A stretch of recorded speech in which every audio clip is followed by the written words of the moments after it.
मीरा कन्या महाविद्यालय के गेट से बाहर आते ही विमला मैडम ने अपनी चाल तेज कर दी। वे लगभग दौड़ रही थी, इसलिए उनकी बिटिया सीमा को भी दौड़ लगानी पड़ रही थी।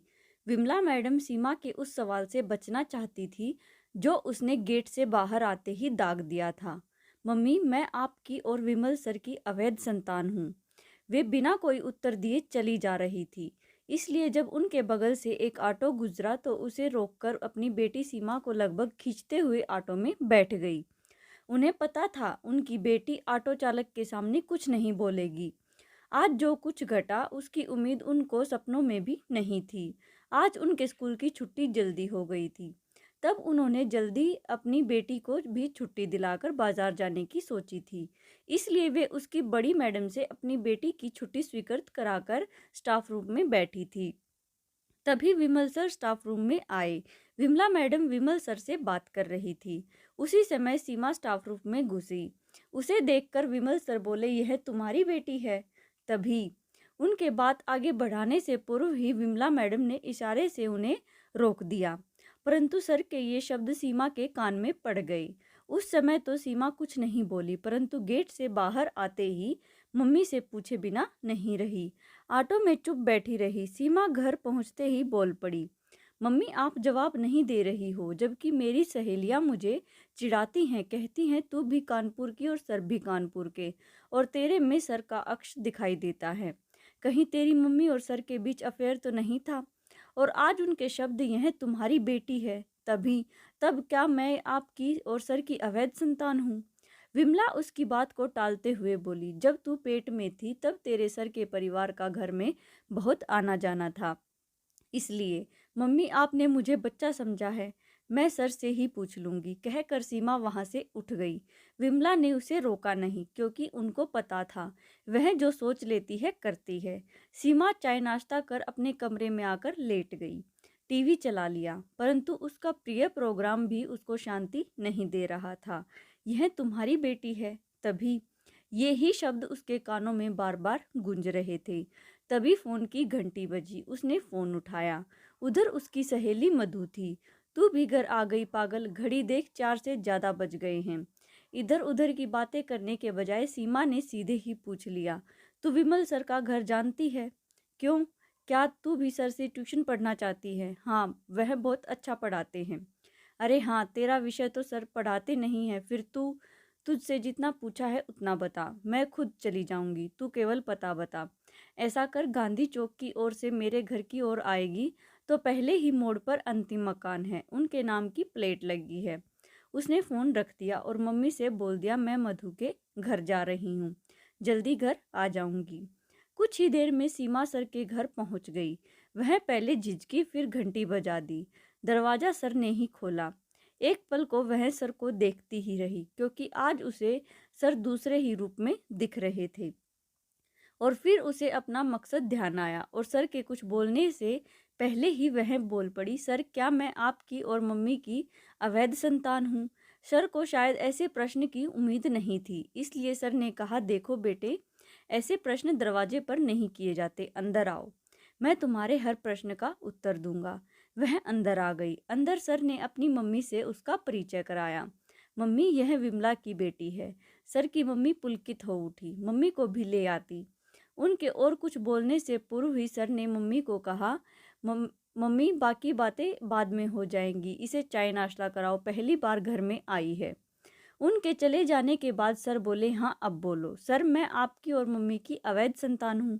देखो बेटे, संतान अवैध नहीं होती, बल्कि संबंध अवैध होते हैं। और फिर मेरे और तुम्हारी मम्मी के संबंधों को तो तुम्हारे पापा की स्वीकृति थी।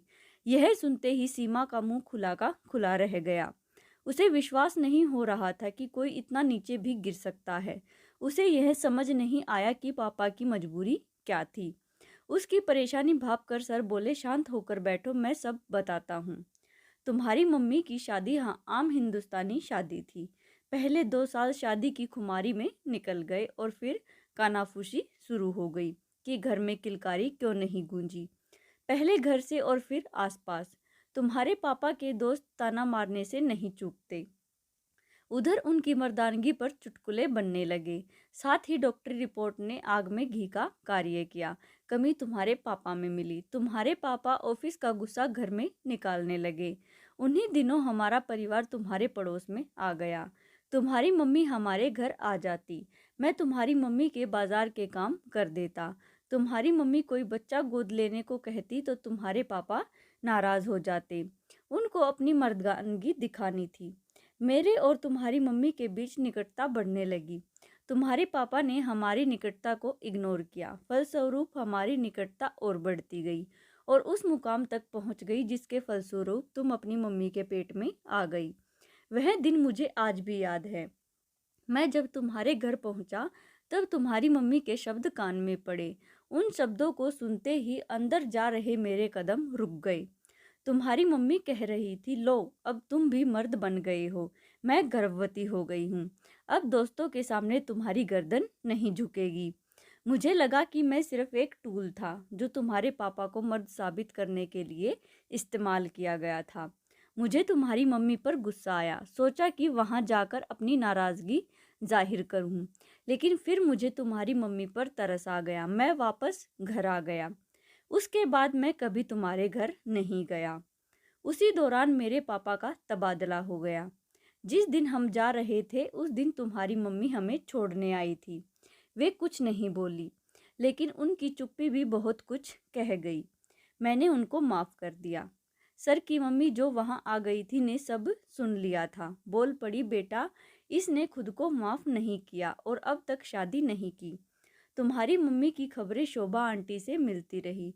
तुम्हारा जन्म हुआ। तुम्हारे पिता ने पार्टी दी, लेकिन बताते हैं कि उनके चेहरे पर वह खुशी नहीं दिखाई दी जो एक बाप के चेहरे पर दिखाई देनी चाहिए थी। तुम्हारी मम्मी और पापा में झगड़ा और बढ़ गया। तुम्हारा चेहरा देखकर उनको पता नहीं क्या हो जाता। शायद उनको अपनी नामर्दी ध्यान आ जाती या वे हीन भावना से ग्रस्त हो गए थे। तुम्हारी ओर ध्यान नहीं देते। तुम्हारी मम्मी के लिए तुम सब कुछ थी। शायद वे तुम्हारे कारण अपने को भूल जाती। एक दिन तुम्हारी मम्मी बाथरूम में नहा रही थी। तुम जोर जोर से रो रही थी। तुम्हारे पापा वहीं खड़े थे, परंतु उन्होंने तुम्हें चुप नहीं कराया। उसी समय शोभा आंटी आ गई। तुम्हें जोर जोर से रोते देखकर वे तुम्हारे पापा से बोली, कैसा बाप है, लड़की रोए जा रही है और तू अपनी टाई बांधने में लगा है, जैसे यह तेरी बेटी नहीं है। आंटी के बोलते ही वह आग बबूला हो उठे। वे चीखे, हाँ हाँ, यह मेरी बेटी नहीं है, मैं तो नपुंसक हूँ।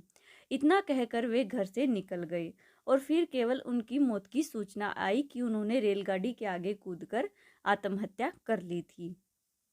बस एक ही बात उन्होंने अच्छी की, अपनी मौत के लिए किसी को जिम्मेदार नहीं ठहराया।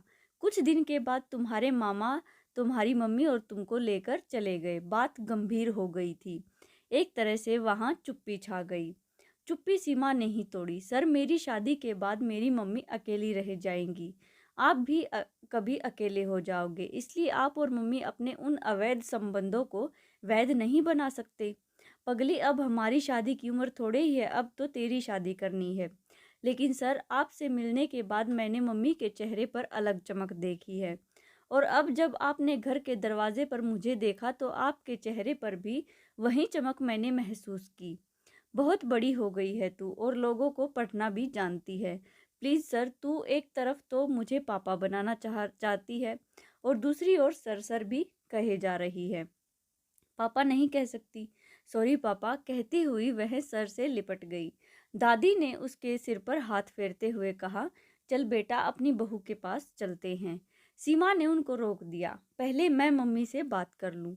मैं तेरी मम्मी को जानती हूँ, वह भी राजी हो ही जाएगी। हाँ दादी, मम्मी मेरी खुशी के लिए कुछ भी कर सकती है। सीमा वापस घर जाने के लिए उठ खड़ी हुई। तभी विमल सर उसे छोड़ने आ गए। उधर विमला सीमा के लिए चिंतित हो रही थी। दरवाजे की घंटी बजी। दरवाज़ा खोलने पर सामने सीमा ही थी। विमला चीखी, कहाँ गई थी? पापा के पास। तेरे पापा तो मर चुके हैं। वे मेरे पापा नहीं थे, वे आपके पति थे और फिर वे तो पति कहलाने लायक भी नहीं, क्योंकि वे तन से ही नहीं मन से भी नपुंसक थे। जो अपनी पत्नी को पराये मर्द के साथ सोने को प्रेरित करता है मात्र इसलिए कि दुनिया के सामने अपने को मर्द दिखा सके। अपने को मर्द दिखाने के लिए पत्नी द्वारा बच्चा गोद ले लेने के विचार को भी न सुने। तो इतना जहर भर दिया उसने। मुझे उससे यह उम्मीद नहीं थी। मैं इसलिए चुप थी कि यह सुनकर तू मुझसे भी घृणा करने लगती। मम्मी, मैं आपसे घृणा क्यों करूँगी? आपने जिस तरह मेरी परवरिश की है उस पर मुझे गर्व है कि तुम मेरी माँ हो। पापा भी ऐसे नहीं हैं। दरवाजे पर मुझे देखकर उनकी नज़र इधर उधर घूम रही थी। वे शायद आपको खोज रहे थे। फिर कुछ समय तक चुप्पी छाई रही। दोनों एक दूसरे को देखती रही। फिर सीमा ही बोली, मम्मी, आप और सर अपने अवैध संबंधों को वैध नहीं बना सकते। नहीं बेटा, अब मुझे तेरी शादी करनी है, अपनी नहीं। मम्मी, पापा को पता है मैं उनकी बेटी हूँ, परंतु मुझे बेटी नहीं कह सकते। मैं जानते हुए भी उनको पापा नहीं कह सकती। और आप मेरे सामने खोखली हंसी हंसोगी और अकेले में रोओगी। लेकिन बेटा, लोग क्या कहेंगे?